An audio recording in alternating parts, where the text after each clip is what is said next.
Coming up, an Arizona-inspired episode of Plugged In. I'm one of your hosts, Al Dominic, along with my man, Steve Williams.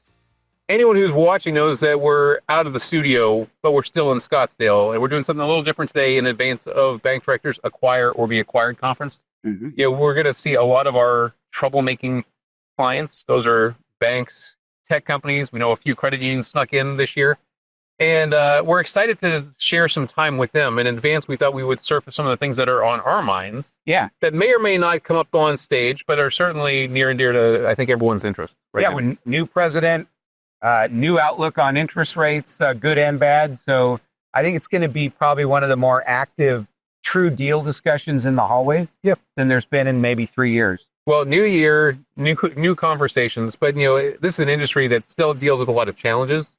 So when I think about the regulatory, uncertainty, that still exists. When I think about the pressures that digital adoption has created for businesses to really engage with their customers in ways that are consistent and repeatable, that still exists. When we think about merger conversations and figuring out, do the teams fit?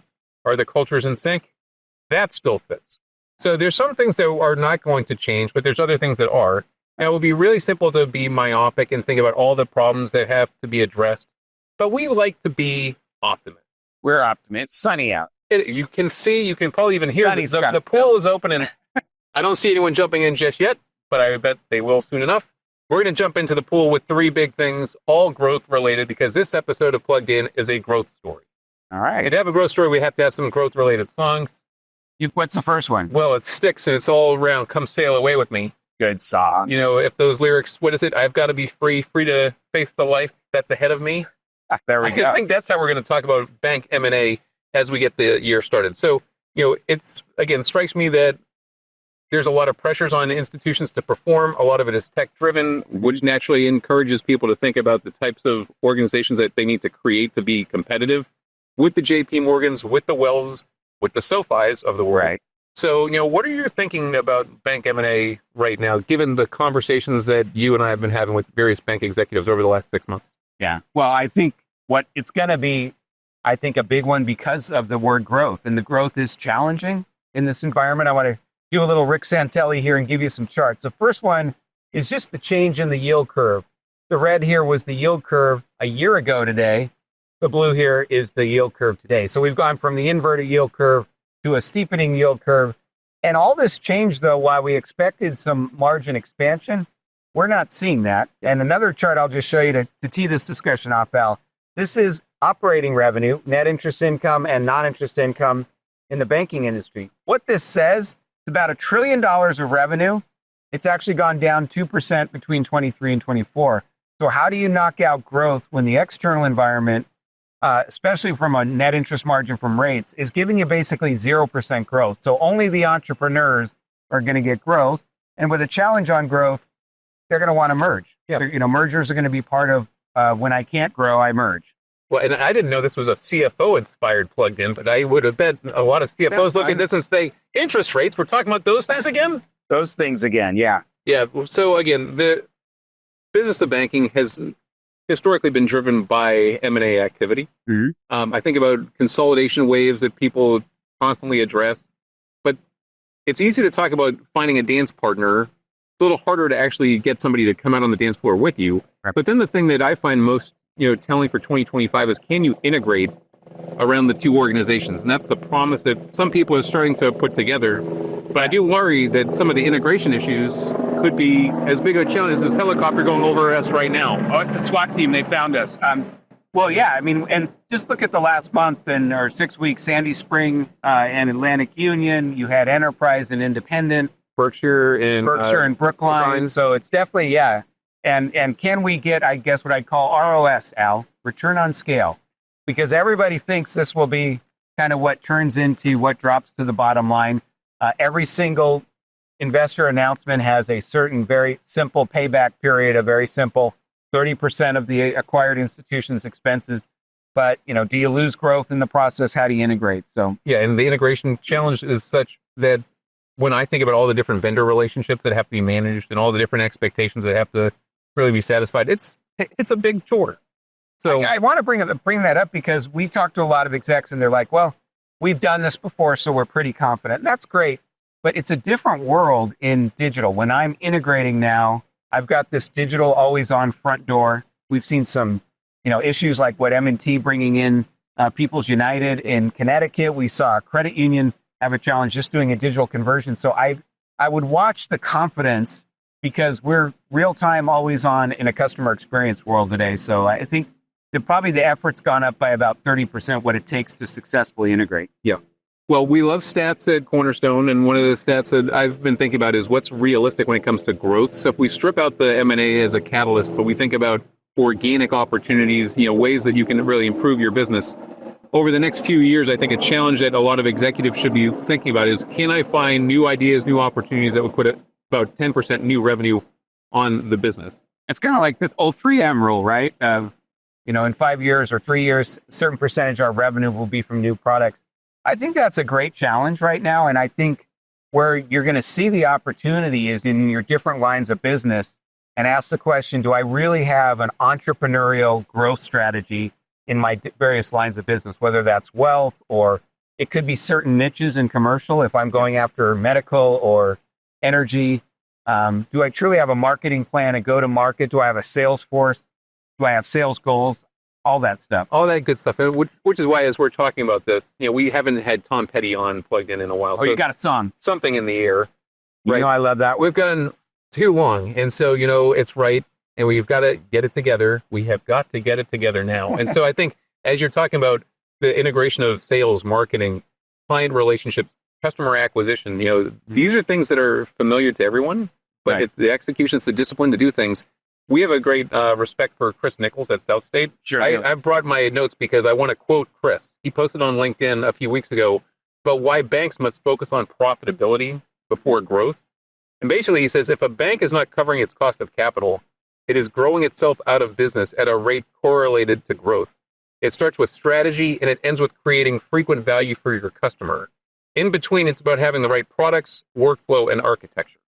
Wow. And so I thought that was a really, succinct way of thinking about this. Now you're going to be getting on stage with, some folks at acquired Pierre Node from Encino being one of them. Yeah. You're going to be talking about strategic planning. Like, how do you take something like Chris said and then layer it into what goes on at a conference like you're going to be speaking at? Well, I think in a slower growth environment, it's not everybody chasing that next deal and pricing each other to no return.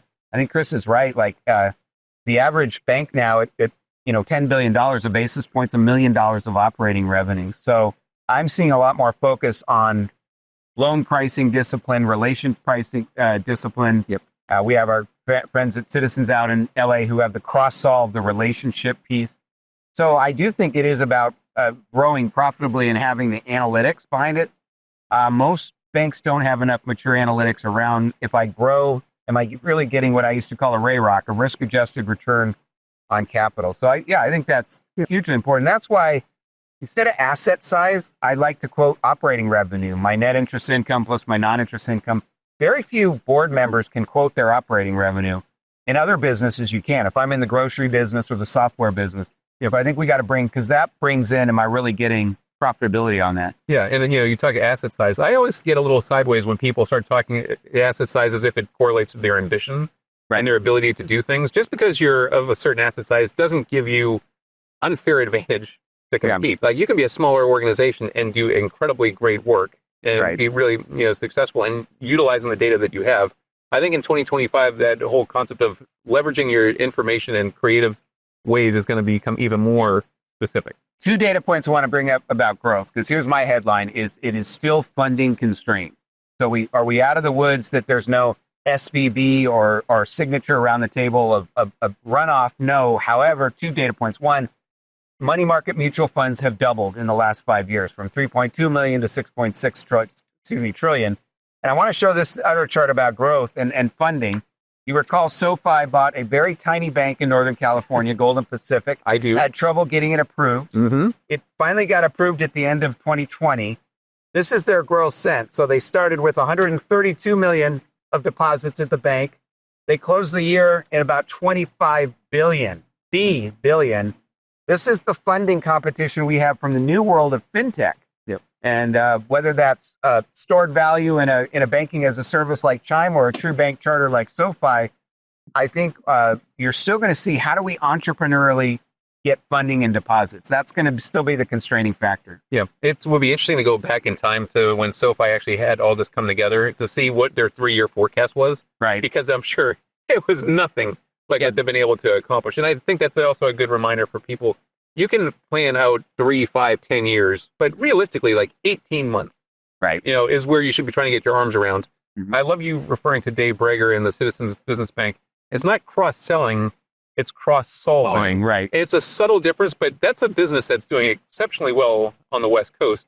It's because that mindset, how do we help others be successful? Well, and like Chris, they're not looking for a 10% organic growth rate. They think you get into credit issues there or you underprice. Yep. So they're modest growth plus acquisition, but profitable growth.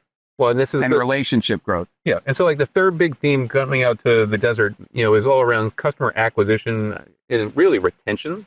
So again, got some music, Chicago. You remember this song, Look Away? Baby, just look away. When David Foster kind of made them a little cheesy. But if you see me walking by with a teardrop in my eye, look away. Okay. That's not what you want your customers to do to your bank. You don't want them to look away. Unfortunately, we've seen so many different technology companies be incredibly successful, being hyper-focused on solving one pain point. And as they start to expand their market share, it puts banks in an even more precarious position. Right. So when I think about how your legacy core providers continue to pose challenges, your reliance on third parties and the risk that comes with it, it would be fair to throw in the towel and say, this isn't the business for us. But we still believe that the business of banking is a good and healthy and exciting one. Yeah. So let's just talk real quick about customer retention, customer acquisition type strategies that you and I both think could work in the first 6 months of the year. In a digital world, it's not as easy as just going and knocking on people's doors and delivering flyers. So it ties back into data, it ties back into analytics. Yeah. Well, I think that a lot of the banks that will be at AOBA grew up on the relationship manager driven hustle. We just shoe leather of shaking hands and being present, which is great. But in today's world, to the point about customer experience, it does depend on most of these banks not building, but buying a bunch of different technologies, integrating them into a single customer experience. And it's not like the vendors are holding the hands there. So I think the vendors are becoming more fragmented just at the time where the customer experience needs to become more integrated. Yep.